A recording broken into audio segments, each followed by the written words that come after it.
Another effect is driver age.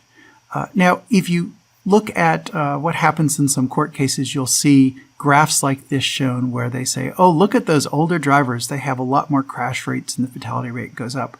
Well, there's a couple things going on here. One of them is the fatality rate goes up because old people have more trouble surviving crashes. But the other more insidious thing going on is I'm only showing you the graph from 30 years and older. If you really want to understand crash rates, you need to look at the graph on another scale that shows you all the drivers. And there's the same graph. It's shrunk down just because I changed the scale.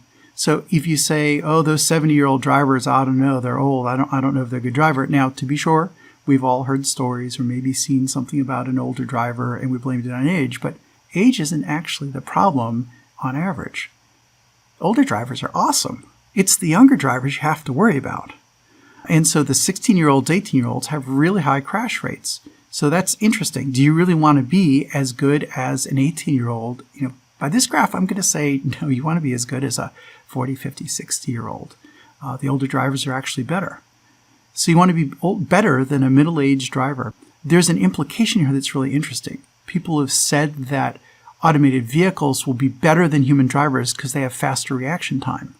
I'm going to say that my twitch response for video games is nowhere near as good as an 18-year-old, but I'm in the demographic that's a lot safer driver. So what's going on there? Well, it strongly suggests that response time is not the governing factor for driving safety. What's the governing factor for driving safety is probably driver maturity. Older drivers are smart enough not to go up that icy hill behind that giant truck that's going to slide back into them. Lots of younger drivers, including me, have made that mistake once, but we learn not to do it again. There's lots of things that you can do that have nothing to do with responding to avoid a crash, but rather not putting yourself into a position where the crash will happen. So you probably want to say, which driver am I better than?